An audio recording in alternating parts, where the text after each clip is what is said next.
Vous écoutez un podcast de EJR Radio, la radio pour tous.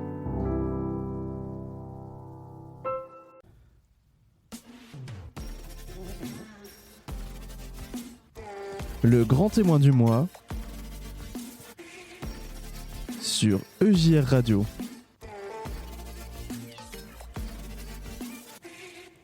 Et oui, bonjour à toutes, bonjour à tous, bienvenue sur EJR Radio, ravi de vous retrouver pour une nouvelle émission et pour un nouveau grand témoin du mois. Et aujourd'hui, notre grand témoin, c'est Daniel Kremer. Salut à toi Daniel, est-ce que déjà tu peux te présenter pour nos amis auditeurs qui ne te connaîtraient pas encore ? Salut Jonas, bonjour à tous, Daniel, j'ai 31 ans, j'habite à Bourg-en-Bresse. Que dire sur moi? J'ai grandi dans la Drôme, j'ai passé 8 années à Marseille et puis je suis arrivé cet été avec mon épouse dans l'Ain, puisque mon épouse est prof.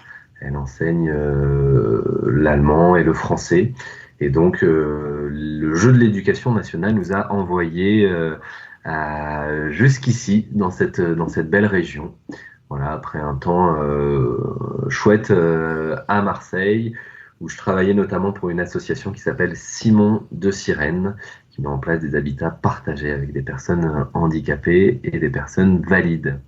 Et aujourd'hui, depuis 2 semaines tout précisément, je travaille pour l'Église protestante en tant que chargé de mission projet jeunesse. Et oui, c'est tout nouveau pour toi là. Peut-être déjà petite question comme ça. Comment sont passées tes 2 premières semaines? Parce que j'imagine que c'est un grand changement pour toi, même si l'Église protestante tu la connais, tu as baigné dedans depuis que t'es tout petit, mais c'est quand même pas pareil de passer de l'autre côté entre guillemets. Oui, c'est vrai que c'est pas pareil, et c'est assez particulier de commencer à travailler dans un environnement où à la fois on connaît beaucoup de choses du fonctionnement des liens un peu institutionnels, du fonctionnement à la fois national et local de l'Église. Et en même temps, il y a plein de choses que je découvre, que je ne connais pas du tout. Et donc c'est une joie de se mettre au service de cette manière-là, en essayant d'apporter ce que je sais faire au service de l'Église. Et comment se sont passées ces 2 premières semaines? Ma foi, c'était. Je trouve que j'ai une grande chance de faire ce que je fais. Donc là, ces 2 premières semaines sont dédiées, même ces premiers temps sont dédiés vraiment pour penser l'organisation du Grand Kiff dans les très grandes lignes. Et donc, c'est un peu prendre de la hauteur, regarder aussi le bilan, ce qui s'est fait sur les précédentes éditions, en extraire les points d'attention, ce qui a bien fonctionné, ce qui a moins bien fonctionné, pour essayer de penser la suite, mais sans trop le penser, parce que je sais que je pourrais pas faire ça seul. Je vais devoir m'appuyer sur tout un tas de personnes. Et puis, j'ai aussi une grande chance de pouvoir travailler avec Christine Milk, qui est secrétaire nationale à l'animation des réseaux jeunesse, et avec qui on passe beaucoup de temps. Elle est très patiente pour m'expliquer plein de choses sur le fonctionnement de l'Église ou du Grand Kiff. Même si j'étais engagé précédemment, je découvre plein de choses. Alors, est-ce que tu pourrais peut-être rappeler à nos amis auditeurs qui ne connaîtraient pas ce qu'est le Grand Kiff, même si on en parle souvent sur EJR Radio, ça fait peut-être toujours un petit peu de bien, une petite piqûre de rappel. Le Grand Kiff, c'est le rassemblement protestant des jeunes qui a lieu tous les 3-4 ans environ pour donner un élan à la jeunesse de notre Église. Donc c'est une invitation pour les groupes de jeunes, pour les jeunes aussi qui sont plus isolés dans leur paroisse, à venir, à faire la fête ensemble, à vivre un bon temps, à se ressourcer aussi spirituellement, à rencontrer Dieu, à rencontrer les autres. et puis repartir avec plein d'élan dans sa vie de paroisse. Et puis, c'est un événement qui ne se fait et qui ne se vit pas seul. L'Église a la chance d'être entourée d'œuvres, de mouvements, de partenaires. Et donc, c'est aussi faire du lien avec toutes ces personnes-là pour marcher ensemble vers le grand kiff et vivre ce temps fort tous ensemble. Voilà, je termine ma réponse ici. C'est déjà un beau teasing et on invite tous nos amis auditeurs à aller réécouter ou écouter, s'ils ne l'ont pas encore fait, eh bien, les enregistrements qu'on a pu réaliser lors des derniers grands kiffs. Il y a des kiffs mag et des kiffs flash qui sont à retrouver sur notre site internet. Vous pourrez comme ça encore plus vous faire une idée d'un petit peu de ce qui se vit lors des grands kiffs. Alors justement, le prochain grand kiff, qu'est-ce que tu peux nous en dire? Je sais qu'il n'y a rien qui est, enfin, il y a rien qui est prêt. C'est en train d'être fabriqué, c'est en fabrication, mais qu'est-ce que tu peux déjà peut-être dire à nos amis auditeurs sur ce futur grand kiff? Alors, le futur grand kiff, il aura lieu l'été 2025. On ne sait pas encore les dates, mais on sait qu'il aura lieu l'été 2025. On sait que le grand kiff aura lieu à La Force, donc à côté de Bergerac, là où se situe la fondation John Bost, puisqu'il y a un lieu qui est pensé, réfléchi pour accueillir des groupes et notamment le prochain grand kiff.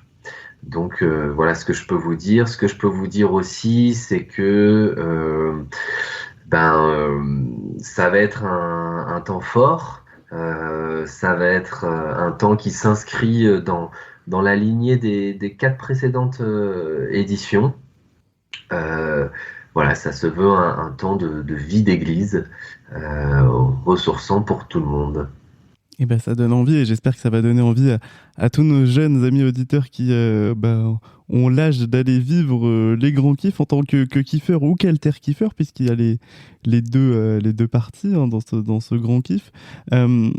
Comment tu définirais peut-être j'allais dire le poids de la jeunesse, mais c'est pas forcément le bon mot, mais quel regard t'as sur la jeunesse dans notre église, justement, parce que souvent on peut entendre ah mais il n'y a pas de jeunes dans nos églises, etc. Et pourtant, pour avoir vécu un ou deux grands kiffs, quand on les réunit tous, on est quand même assez nombreux, ces jeunes-là.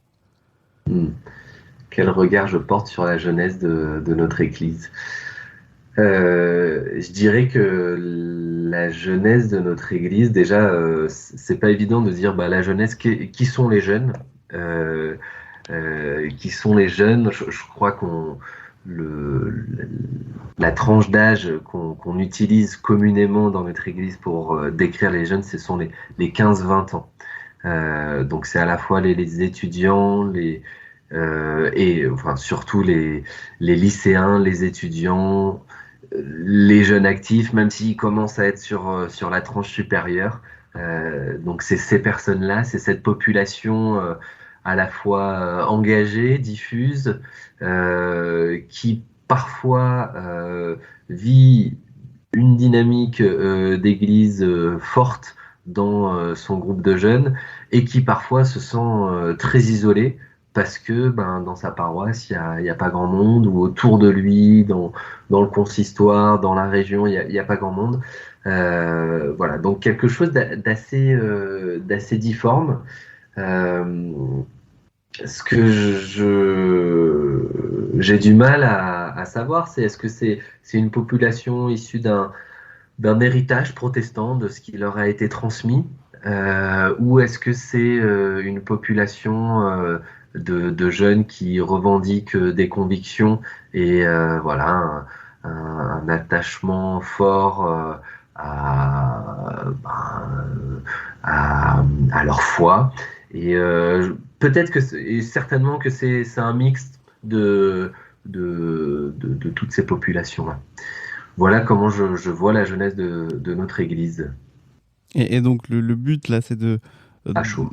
ouais, c'est plutôt bon descriptif. Je pense qu'on a un peu tous la même analyse quand on pense jeunesse dans notre église. Et c'est vrai que c'est assez disparate en fonction d'une région, d'un lieu, d'une paroisse locale, etc. Est-ce que c'est ça aussi le but du Grand Kiff? C'est montrer aux jeunes que déjà d'une, pour certains, ils sont pas tout seuls. Pour d'autres, regardez, on peut faire plein de choses. Et qu'ils reviennent eux aussi avec l'envie finalement de, de semer quelque chose dans leur paroisse locale? Oui. Euh, on pourrait croire que le grand kiff est une finalité en soi.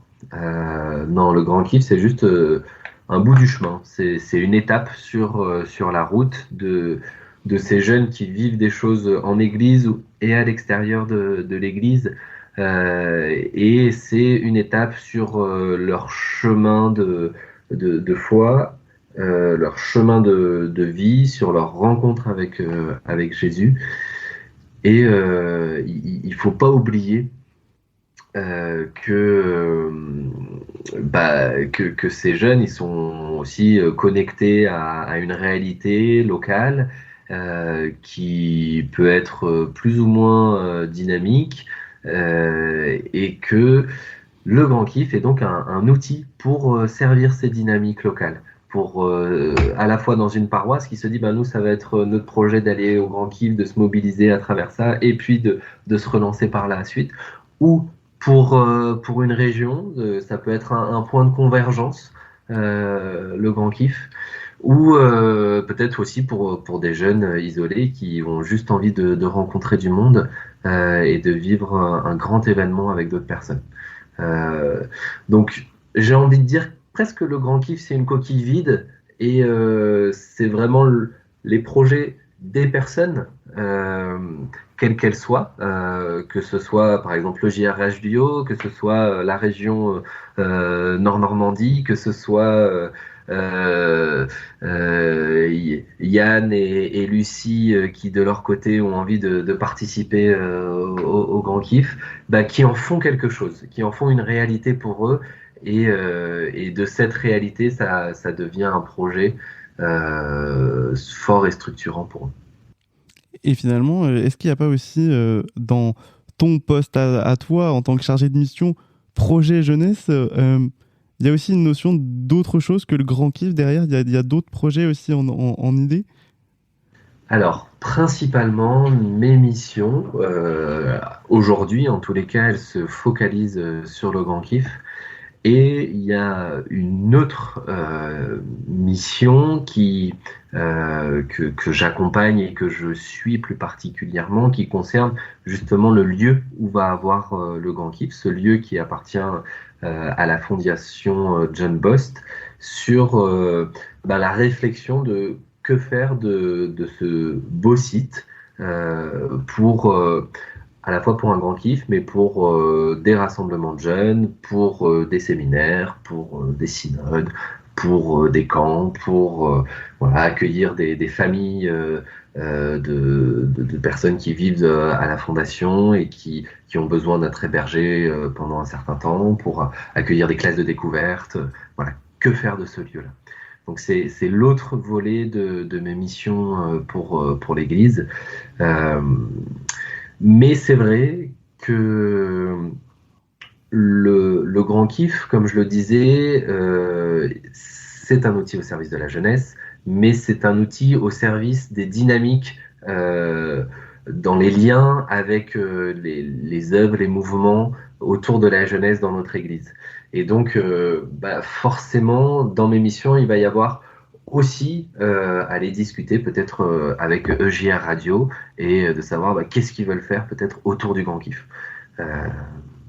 Voilà, quel projet mener. C'est synthétiser en fait finalement toutes les forces vives qui sont prêtes à se mettre en marche pour la jeunesse dans notre église finalement. Oui.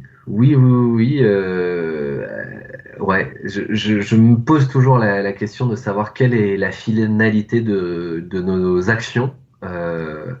Et je crois profondément que notre rôle est simplement de semer des graines. On ne sait pas tout à fait où elles vont tomber, mais on peut les accompagner pour qu'elles tombent au mieux dans une terre riche et fertile pour grandir et porter du fruit. Et, euh, et donc il y a beaucoup d'inconnus dans ce que l'on fait et il y a beaucoup d'espérance. Voilà, c'est aussi ma manière, je pense, de concevoir mon engagement aujourd'hui pour la jeunesse de notre Église. Mais ça n'empêche pas d'avoir une espérance de structurer les choses, d'avoir Bien sûr. une méthodologie, des objectifs et d'avancer de manière confiante et structurée. Et c'est tout ce qu'on souhaite, c'est une réussite dans tout cela pour la jeunesse et puis pour notre Église. On parlait du lieu tout à l'heure, je vais quand même rappeler à nos amis auditeurs que voilà, concernant le Grand Kiff, on a eu plusieurs lieux, ça a débuté à Lyon, puis ensuite à Grenoble, à Saint-Malo, à Albi, ça a un peu circulé dans toute la France. Là, l'idée du coup, c'est, euh, comme je le comprends, hein, mais pour avoir peut-être une référence pour certains qui nous écoutent, c'est de créer entre guillemets un thésée, bon, même si ça n'a rien à voir n'aura rien à voir dans l'utilisation, mais un lieu en fait un petit peu ressource pour tout le monde et que tout le monde sache ce lieu-là, il sera, bah, c'est là-bas qu'on se retrouvera toujours entre guillemets. C'est un peu ça l'idée. Eh ben, peut-être que c'est ça l'idée. Mais je sais pas réellement aujourd'hui ce que va donner ce projet sur ce site-là. Mais ce sera peut-être ça. Ce sera peut-être quelque chose proche de ça. Ou ce sera peut-être dans une autre direction. Je peux pas l'affirmer aujourd'hui. Peut-être ce qui est intéressant de dire et de partager, c'est que le Grand Kiff s'est adapté sur des lieux très très différents. On se souvient en 2009 à Lyon, on était accueillis au Double Mix, donc c'est une grande salle, un parc des expositions sur le campus universitaire. On logeait dans des résidences du Crous, de l'INSA. Ensuite à Grenoble en 2013, on était vraiment dans un parc, pas dans la ville, mais proche du campus où c'était vraiment le festival à l'extérieur, où il y avait plein d'installations, et puis on dormait aussi dans les logements universitaires. En 2016, à Saint-Malo, on était sur un site fermé, je crois que ça appartenait à l'église, au diocèse local, Ouais. ça avait un lieu qui avait l'habitude d'accueillir des camps. Et donc nous, on s'est installé, on dormait sous tente, c'était la première fois sur un Grand Kiff qu'on dormait sous tente, donc il y avait une dynamique de camp aussi. Et puis en 2021, à Albi, on était aussi encore plus dans une dynamique de camp. On était accueillis sur un lycée technique agricole. Et donc, il y avait toute une vie de site également, avec à la fois un hébergement en dur pour certains organisateurs, et puis voilà, un hébergement en tente pour les participants. Et puis, certainement qu'à Bergerac, on sera dans cette même veine-là en 2025. Et c'est ça aussi la force finalement du Grand Kiff, parce qu'on voit que tu le disais, les lieux sont très différents, mais finalement l'ADN et le cœur même de ce qu'est le Grand Kiff restait le même finalement. L'ADN de départ, de se dire que c'est une inspiration et un élan donné pour la jeunesse, ça reste la même chose, en effet. Après, la jeunesse de 2009 n'est pas la même que la jeunesse de 2025. Et donc, et même les centres d'intérêt, les manières de fonctionner ne sont pas les mêmes en 2009 et en 2025. Je prends l'exemple, par exemple, des questions environnementales, de la sobriété qu'on peut avoir. Bah, aujourd'hui, c'est un vrai sujet. En 2009, pas que c'était pas un sujet, mais c'était beaucoup moins central, en tous les cas. Voilà, les choses évoluent et les grands kiffs évoluent aussi avec cela. Et j'imagine qu'il y aura un thème à ce grand kiff en 2025. Alors, il est sûrement pas encore défini, mais voilà, il y a aussi les jeunes, finalement. Nous, on a pu en entendre certains qui, finalement, quand ils l'ont vécu, ils en reparlent encore des dizaines d'années après.